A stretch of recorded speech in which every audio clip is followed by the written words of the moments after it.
As soon as we made the deal, they came out and they dropped a load of bombs, the likes of which I've never seen before. The biggest load that we've seen. I'm not happy with Israel. Do you believe that Iran is still committed to cease? Yeah, I do. They violated it, but Israel violated it too. Are you questioning if Israel is committed? Israel, as soon as we made the deal, they came out and they dropped a load of bombs, the likes of which I've never seen before. The biggest load that we've seen. I'm not happy with Israel. You know, when I say, okay, now you have 12 hours, you don't go out in the first hour and just drop everything you have on them. So I'm not happy with them. I'm not happy with Iran either. But I'm really unhappy if Israel's going out this morning because of one rocket that didn't land, that was shot, perhaps by mistake, that didn't land. I'm not happy about it. Seperti itulah yang dikatakan oleh Donald Trump yang viral di berbagai media sosial, di mana Presiden Amerika itu tampak cukup kesal dengan Perdana Menteri Israel, Benjamin Netanyahu, yang sulit sekali untuk dinasehati. Sehingga perpecahan Iran dan Israel menimbulkan kekacauan yang cukup besar di berbagai wilayah Israel dalam 12 hari. Dan mulai Selasa kemarin, gencatan senjata total pun disepakati. Nggak ada lagi serangan dilakukan oleh kedua belah pihak. Dan jika sampai ada yang melanggar gencatan senjata ini, perang besar kemungkinan tak akan lagi bisa dihentikan.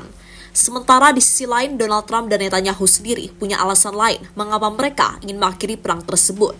Terutama setelah Iran mengancam akan menutup Selat Hormuz dan mengguncang perekonomian dunia. Trump yang suka sekali memainkan pasar saham jelas cukup ketakutan, dan kini mereka bahkan menjadi sales oil setelah gencatan senjata dimulai.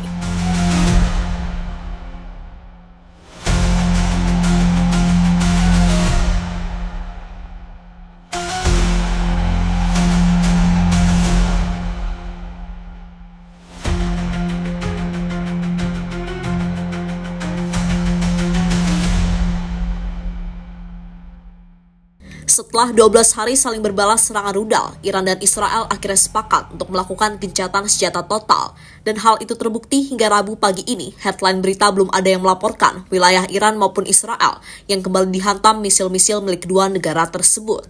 Sementara di sisi lain, dalam gencatan tersebut, Iran unggul 1-0 atas Israel. Setelah Benjamin Netanyahu mengakui kekalahan telak setelah beberapa wilayahnya porak-poranda atas serangan rudal milik Iran. Bahkan menurut sejumlah laporan dari media Al Jazeera, kehancuran yang ada di kota-kota Israel saat ini adalah pemandangan yang belum pernah terjadi sebelumnya dan untuk pertama kalinya sejak deklarasi keberadaan Israel.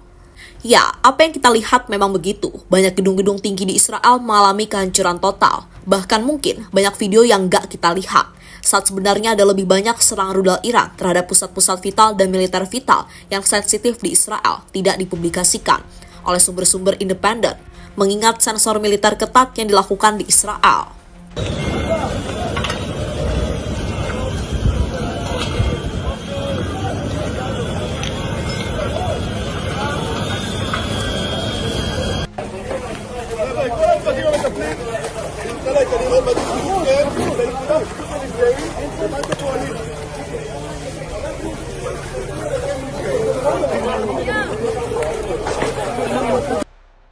Lebih lanjut, melihat serangan Iran yang cukup brutal dan membuat beberapa wilayah Israel hancur, membuat Netanyahu terdiam sejenak. Setelah mendengar Donald Trump mendeklarasikan untuk gencatan senjata total, Israel jelas terkejut dengan ucapan Trump soal gencatan senjata. Pasalnya, jika gencatan senjata ini benar-benar dilakukan, Israel akan ada dalam posisi di bawah Iran. Israel telah mengalami skala kehancuran yang belum pernah terjadi sebelumnya. Meski secara jumlah korban jiwa Iran tercatat lebih banyak, tapi kehancuran yang diderita Israel menggambarkan sisi cerita yang berbeda. Apalagi serangan penutup baru-baru ini yang dilakukan Iran benar-benar memberikan pukulan telak. The Jerusalem Post yang mengupdate kerusakan yang baru saja terjadi melaporkan korban jiwa kini bertambah menjadi 4. Bahkan laporan dari AP News yang paling update mengatakan jika korban serangan Selasa pagi mencapai 7. Nah, usai serangan itulah kini media atau TV pemerintah Iran melaporkan jika hari Selasa gencatan senjata telah dimulai, sekaligus menjadi serangan terakhir Iran ke wilayah Israel.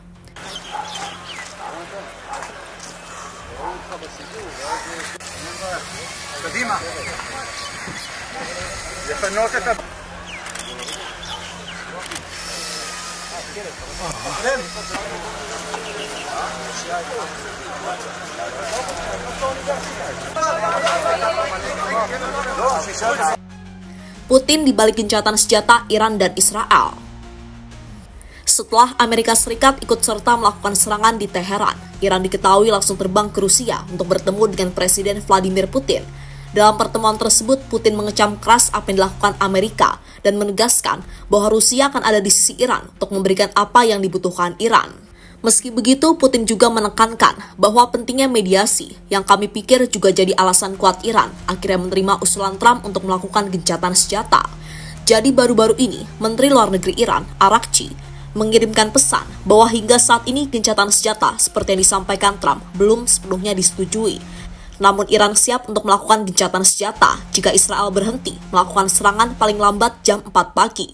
Sebagaimana Iran telah berulang kali tegaskan, Israel melancarkan perang terhadap Iran, bukan sebaliknya. Sampai saat ini tidak ada kesepakatan mengenai gencatan senjata atau penghentian operasi militer. Namun dengan syarat rezim Israel menghentikan agresi ilegalnya terhadap rakyat Iran paling lambat pukul 4 pagi waktu Teheran. Kami tidak berniat untuk melanjutkan tanggapan kami setelahnya. Keputusan akhir mengenai penghentian operasi militer kami akan dibuat kemudian. Apa yang disampaikan Iran ini menempatkan mereka pada posisi atas. Maksudnya, semua akan dibebankan ke Israel. Jika Israel mau perang berlanjut, maka Iran juga akan menanggapinya. Sebaliknya, jika Israel berhenti, Iran juga siap melakukannya. Itu tanggapan yang bagus dari Iran.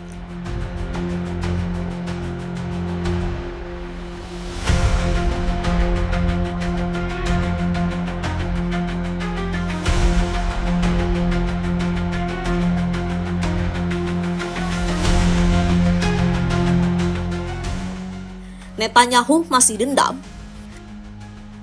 Meski kotanya hancur, namun Netanyahu yang keras kepala dan berjanji untuk mencegah Teheran membangun kembali fasilitas nuklirnya. Kami telah mencapai kemenangan bersejarah. Iran tidak akan pernah memiliki senjata nuklir. Kami telah menggagalkan proyek nuklir Iran. Dan jika ada orang di Iran yang mencoba membangunnya kembali, kami akan bertindak dengan tekad yang sama, dengan intensitas yang sama, untuk menggagalkan upaya apapun, ungkap Netanyahu. Sikap keras kepala Netanyahu sendiri bahkan membuat Donald Trump cukup kesal, dan hal itu bisa kita lihat dalam tayangan di awal video di atas, di mana Trump merasa nggak tahu lagi gimana cara menasehati Netanyahu. Sementara di sisi lain, Kepala Militer Israel Eyal Zamir mengatakan sebelumnya bahwa serangan telah menghambat program nuklir Iran selama bertahun-tahun, dan kampanye melawan negara itu sekarang memasuki fase baru. Dan Iran sendiri mengatakan bahwa mereka siap untuk kembali ke perundingan nuklir dengan Amerika Serikat saat gencatan senjata mulai berlaku.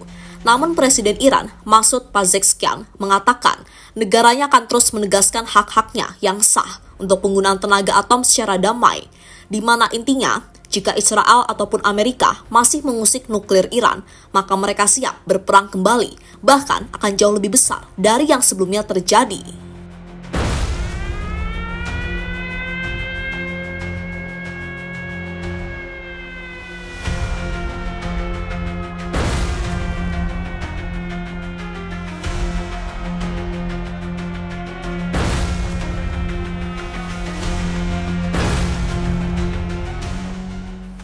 Sementara itu, Dewan Keamanan Nasional tertinggi Iran memuji serangan rudal Iran pada hari Selasa kemarin, termasuk serangan mematikan Beersheba.